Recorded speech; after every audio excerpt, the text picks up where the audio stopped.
Assalamualaikum adik-adik. Adik-adik dah solat ke belum? Alhamdulillah. Mari kita tunaikan solat sehari semalam 5 waktu. Nabi kita Nabi Muhammad, Tuhan kita Allah yang satu.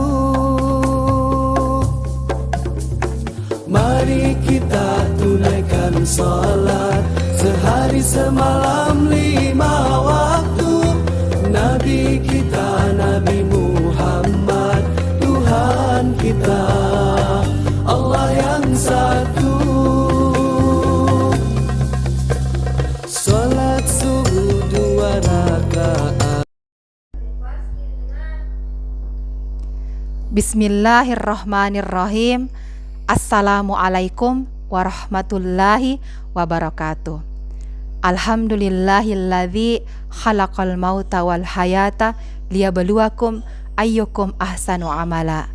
Asyhadu an la ilaha illallah wa asyhadu anna Muhammadan abduhu wa rasuluhu. Amma ba'd. Alhamdulillah, puji syukur kita ucapkan kepada Allah Subhanahu wa ta'ala, karena dialah yang telah memberikan kepada kita semua nikmat iman, nikmat Islam, kesehatan dan kesempatan, sehingga kita semua bisa mengikuti materi pembelajaran hari ini sampai selesai. Salam dan salawat tak lupa kita ucapkan kepada Nabi Muhammad sallallahu alaihi wasallam, karena dialah yang telah mengeluarkan kita semua dari alam kehinaan menuju alam kemuliaan. Apa kabar anak-anakku? Apakah kalian sudah siap belajar? Apakah kalian sudah mandi? Dan apakah kalian sudah sarapan? Semoga kalian sudah siap belajar. Semoga kalian dalam lindungan Allah Subhanahu wa ta'ala, sehingga kalian bisa mengikuti materi pembelajaran hari ini sampai selesai. Sebelum kita memulai pembelajaran hari ini, marilah kita bersama-sama membaca doa sebelum belajar agar semuanya menjadi berkah. Bismillahirrahmanirrahim. Allahumma inni as'aluka ilman nafi'an wa rizqan thayyiban wa amalan mutakabbalan. Artinya, ya Allah, sesungguhnya aku memohon kepadamu ilmu yang bermanfaat, rezeki yang baik dan amal kebaikan yang diterima di sisimu. Bismillahirrahmanirrahim. Rabbi zidni ilma warzuqni fahma. Artinya, ya Allah, tambahkanlah ilmuku dan berikanlah aku pemahaman yang baik dan benar. Bismillahirrahmanirrahim. Rabbi syrahli sadri wa yassirli amri wahlul 'uqdatam min lisani yafqahu qawli. Artinya, ya Allah, lapangkanlah dadaku dan mudahkanlah urusanku, lancarkanlah lidahku agar mereka mengerti segala perkataanku.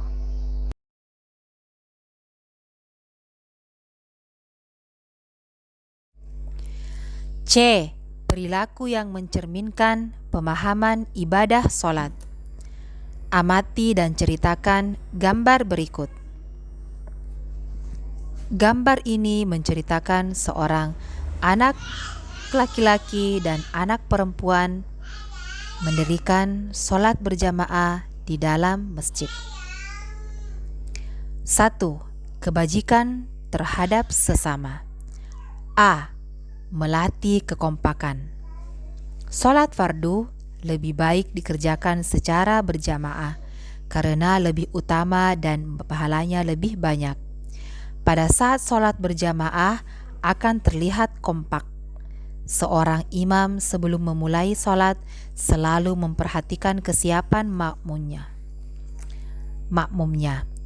Saf-saf harus disusun secara rapi, lurus dan rapat di antara para makmum. Selanjutnya, imam memulai sholat dan diikuti oleh makmumnya hingga selesai. Gerakan sholat imam dan makmum selalu kompak.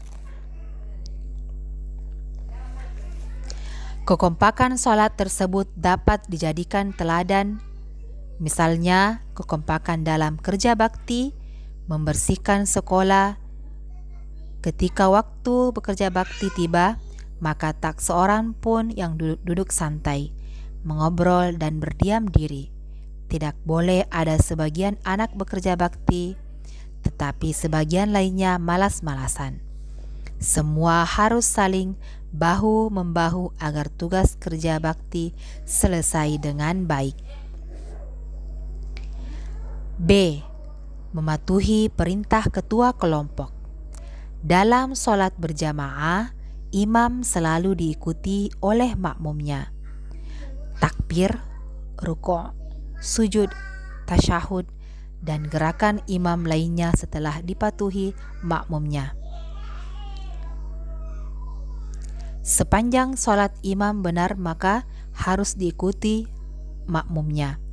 Makmum tidak boleh mendahului gerakan imamnya. Pelaksanaan sholat berjamaah dapat dijadikan teladan. Imam sholat sama dengan ketua kelompok. Perilaku ketua kelompok harus benar dan baik agar dapat diikuti oleh anggotanya. Anggota kelompok harus patuh kepada ketuanya. C. Tidak marah bila dinasihati. Imam sholat harus mau diberitahu kesalahannya. Makmum sholat juga harus mau dan berani memberitahu kesalahan imamnya. Ketika gerakan imam salah, makmum berucap Subhanallah, seperti gambar ini. Ketika bacaan imam salah atau lupa, makmum harus membetulkannya. Semua tindakan imam dan makmum tersebut hanya untuk kebenaran dan diikhlaskan karena Allah semata. Begitu pula ketika bekerja atau bermain bersama, kita tidak boleh gampang marah. Kita harus saling menasihati. Semua itu dilakukan untuk kebenaran dan karena Allah semata. D. Suka mengirimkan salam dan mendoakan teman, seperti gambar ini. Seorang siswa laki-laki mengucapkan salam Assalamualaikum, dan temannya siswa laki-laki menjawab Waalaikumsalam. Setiap salat selalu diakhiri dengan ucapan salam. Salam adalah ucapan untuk keselamatan, kerahmatan dan keberkahan bagi orang lain. Dengan demikian, sholat mengajarkan kita untuk saling memberikan salam sesama teman. Apalagi salam juga bisa bermanfaat untuk mendoakan teman. Dengan saling memberikan salam, mendoakan, kamu akan bertambah akrab dengan teman-teman. E. Menepati janji. Orang yang terbiasa sholat di awal waktu akan pandai mengatur waktu. Ia tidak suka menunda-nunda waktu sholatnya. Sepertinya ia sudah punya janji kepada Allah untuk menjumpainya pada awal waktu sholat. Dengan demikian, orang yang terbiasa sholat tepat waktu akan selalu menepati janji-janjinya kepada sesamanya. Seperti gambar ini. Seorang anak laki-laki berbicara, Alhamdulillah saya datang tepat waktu. F. Memupuk rasa solidaritas. Salat diwajibkan bagi setiap muslim tanpa adanya pembedaan kaya, miskin, laki-laki, wanita, pejabat, rakyat jelata, pintar, bodoh, mukim, safar, sehat, atau yang sakit sekalipun. Bahkan tidak ada pembedaan atau pengkhususan saf-saf sholat di dalam masjid. Bagi yang datang duluan boleh menempati saf-saf terdepan. Ajaran sholat yang demikian itu dapat memupuk rasa solidaritas. Semua jamaah menyatu dalam perasaan hati dan pikiran yang sama. Mereka saling bertemu dan menyapa. Akhirnya mereka dapat saling membantu dalam kebaikan. Kegiatan, insya Allah aku bisa. Ayo cari teman untuk saling menceritakan perilaku terpuji dari orang yang rajin sholat berjamaah di sekitar rumah.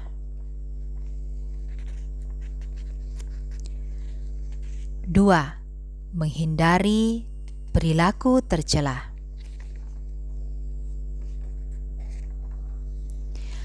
Ada beberapa perilaku tercela yang dapat dihindari bila kita memahami makna ibadah sholat secara benar. Beberapa perilaku tercela tersebut adalah: A. Suka mengungkit-ungkit pemberian. Seperti gambar ini. Seorang anak perempuan mendengarkan pembicaraan dua orang anak laki-laki temannya sedang menceritakan ketika ia bersedekah kepada orang yang tidak mampu. Anak perempuan ini berkata, "Ya Allah, semoga Engkau beri petunjuk kepada yang bersangkutan untuk tidak mengungkit-ungkit hal itu." Salat yang khusyuk senantiasa mengajarkan keikhlasan, yaitu semua amal hanya untuk Allah. Apabila niat sudah ikhlas, maka tidak peduli dengan penilaian orang lain, tidak mengharapkan pujian atau imbalan, tidak bersedih karena dicaci atau berkurang harta, serta tidak menyebut-nyebut sesuatu yang sudah diberikan karena dilakukan dengan ikhlas hanya karena Allah semata. B. Suka meremehkan teman. Salat mengajarkan kita untuk mengagungkan Allah dan merendahkan diri di hadapannya. Salat yang khusyuk akan menyadarkan betapa kecilnya diri kita. Segenap pujian, keagungan, dan kemuliaan hanyalah milik Allah. Oleh karena itu, tidak pantaslah kita meremehkan ciptaan Allah lainnya, termasuk meremehkan teman.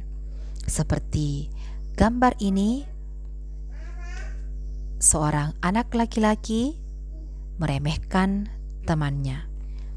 Dan seorang anak perempuan berkata, "Ya Allah, semoga Engkau beri petunjuk kepada yang bersangkutan untuk tidak melakukan hal itu." C. Ingin menang sendiri. Siapa yang datang lebih dahulu di masjid, maka ia berhak menempati shaf salat terdepan atau yang ia inginkan. Adapun orang yang datang belakangan hanya berhak menempati shaf salat yang tersisa. Ia tidak bisa bersikap ingin menang sendiri. Ia tidak boleh menggeser atau meminta jamaah lain pindah ke tempat lain karena ia mau menempatinya. Sikap ingin menang sendiri seharuslah dihindari. Seperti gambar ini, seorang anak laki-laki dan temannya ingin menang sendiri. Dia datang terlambat, tapi ia ingin menggeser temannya. Seorang bapak berkata, yang berhak adalah yang datang terlebih dahulu. D. Suka mencuri.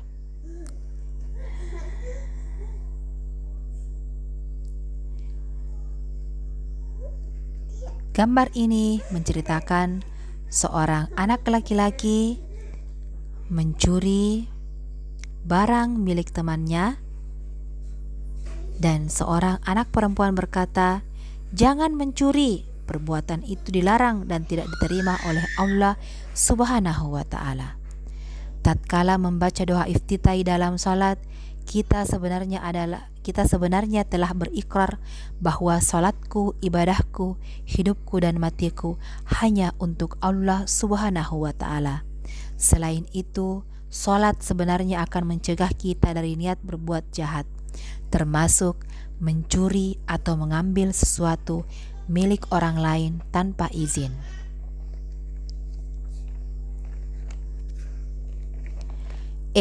Suka meminta-minta.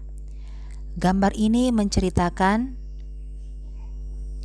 seorang anak laki-laki ingin meminjam uang kepada temannya. Ia berkata, "Aku pinjam uang untuk jajan doang. Aku lupa bawa dari rumah tadi." Selama sholat, kita sebenarnya telah banyak meminta kepada Allah, baik meminta ampunan, petunjuk, pertolongan, belas kasih, derajat, rezeki, kesehatan, kesejahteraan, rahmat dan keberkahannya, maka tidak patut kita meminta-minta kepada selainnya. Sikap suka meminta-minta itu tidak terpuji, apalagi sampai mengemis.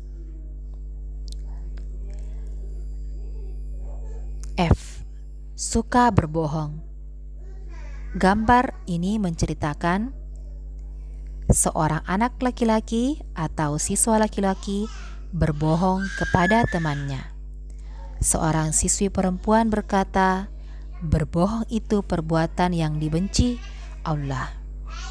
Orang bisa berbohong kepada orang lain, tetapi sebenarnya ia tidak bisa berbohong kepada dirinya sendiri dan kepada Allah. Seorang yang beriman tentu menyadari hal itu dan tidak akan berbohong tatkala ia ingat kepada Allah. Maka setiap sholat kita selalu diingatkan tentang hal itu. Ketika akan berbohong, kita akan teringat terhadap pengawasan Allah dan kita akan mengurungkannya. Suka mengganggu teman. Gambar ini menceritakan seorang anak mengganggu temannya ketika mendirikan sholat berjamaah di dalam masjid. Di saat sholat dilarang mengganggu jamaah salat yang lain. Kita tidak boleh mengganggu teman yang sedang sholat, apalagi sampai membatalkan sholatnya. Kita harus saling menjaga kondisi agar sholat dapat dijalankan secara khusyuk. Apabila kita sudah terbiasa menjaga kondisi yang baik atau tidak suka mengganggu sholat teman, maka kita terbiasa untuk tidak saling mengganggu. Kegiatan. Insya Allah aku bisa. Ayo saling bercerita pengalaman dengan 3 orang temanmu dalam menghindari perilaku tercela tersebut di atas.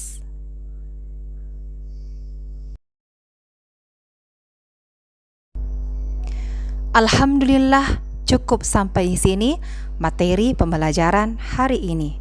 Insya Allah sampai berjumpa kembali di materi berikutnya yang akan menambah wawasan keimanan kita kepada Allah Subhanahu wa ta'ala.